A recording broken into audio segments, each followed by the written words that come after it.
السلام علیکم محترم دوستو، امید ہے آپ سب خیریت سے ہوں گے۔ آج کی اس اپنی میں ویڈیو میں بتانے والا ہوں کہ درویش لوگوں کی کوئی دنیا ہوتی ہے کہ نہیں۔ تو یہ کہانی لاہور کے کسی ایک درویش کی ہے جو اپنی زندگی کو نہایت آسانی اور سادگی سے گزارنے والا تھا۔ اچانک یوں ہوتا ہے کہ وہ بیمار ہو جاتا ہے اور لوگ کہتے ہیں کہ چند دنوں کا مہمان ہے درویش، مگر درویش کو تو پورا یقین تھا کہ اس کا اللہ اس کو بے مقصد نہ مرنے دے گا۔ یہی وجہ تھی کہ دنیا والے بھی اس کے حوصلے سے حوصلہ پکڑتے تھے۔ سینکڑوں بیماریاں درویش کو گھیرے ہوئے تھی اور ہر بیماری کے آنے کے بعد درویش کا حوصلہ پہاڑوں سے بھی بلند ہو جاتا اور وہ اپنے رب کے بہت قریب ہو جاتا۔ اس کی دعائیں عرش پر شور مچا دیتی۔ وہ جس کو دعا دیتا اس کا دامن خوشیوں سے بھر جاتا، مگر درویش نہیں جانتا تھا کہ یہ دنیا کتنی حقیر اور اس میں رہنے والے لوگ کتنے ظالم ہیں۔ اسے معلوم نہیں تھا کہ اس دنیا میں وہی عزت پاتا ہے اور وہی زندہ رہ سکتا ہے جس کے پاس پیسہ ہوتا ہے، جس کے پاس بھاری سفارش ہوتی ہے اور جس کے پاس ہر جگہ استعمال کرنے کے لیے ایک بڑا نام ہوتا ہے۔ وہ تو اتنا معصوم تھا کہ اپنی پاکٹ منی کو ہی ماں کے سامنے پیش کر کے بولتا، ماں تم پریشان نہ ہونا، یہ سارا پیسہ تیرا ہے، تو جو چاہے اس کا کر لے۔ اور درویش کی ماں درویشوں کی درویش تھی، وہ ان کے چند سکوں پر ہی خوش ہو جاتی۔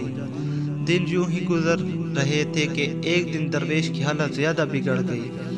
اس کو جب ایک دکان نما ہسپتال میں لے جایا گیا تو اس وقت درویش کی کوئی ہوش نہ تھا۔ درویش کی ماں تڑپ رہی تھی اور باپ سرہانے کھڑا سسک رہا تھا۔ وہ جانتے تھے کہ یہ ایک پرائیویٹ ہسپتال ہے، یہاں تو بڑے بڑے علاج نہیں کروا سکتے، پھر ہم مزدور لوگوں کو ان کے نزدیک کیا وقت۔ مگر درویش تو ہر حال میں جینا چاہتا تھا۔ وہ اپنی زندگی کو انسانیت کے لیے وقف کرنا چاہتا تھا، مگر یہ نہیں جانتا تھا کہ جن کی خدمت کے لیے یہ جینا چاہتا ہے وہ اسے زندہ رکھنا نہیں چاہتے۔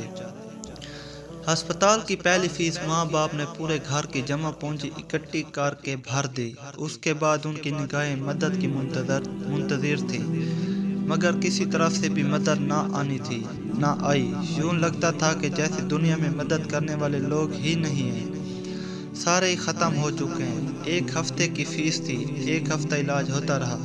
جب تیسرے دن درویش کو ہوش آیا، اس نے اپنی ماں سے ایک سوال کیا، ماں میں یوں ہی بے مقصد تو نہیں مارا جاؤں گا؟ ماں جانتی تھی کہ وہ مارا جائے گا، مگر وہ درویش کے آگے خاموش بیٹھی رہی اور پھر الگ جا کر سجدوں میں روتی رہی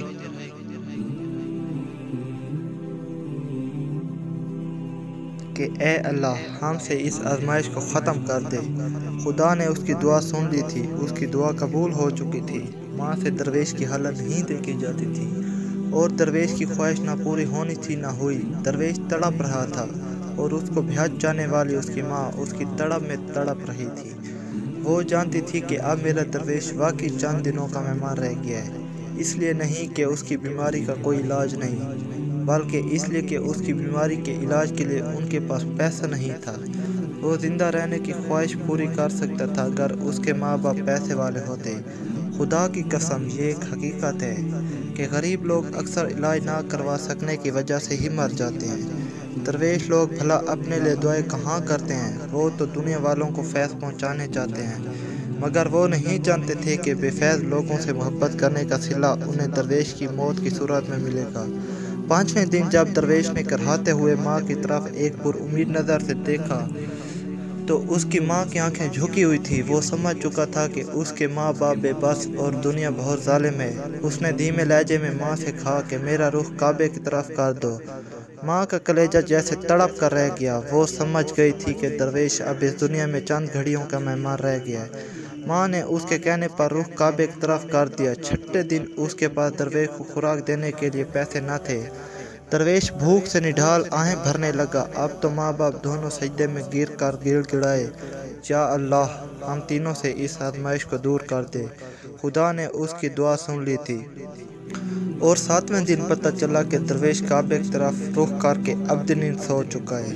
درویش چلا گیا تھا، مگر جب میں نے اس واقعے کو سوچا تو دل میں خیال آتا تھا کہ درویش لوگوں کی کوئی دنیا نہیں ہوتی، اور واقعی درویش لوگوں کی کوئی دنیا نہیں ہوتی۔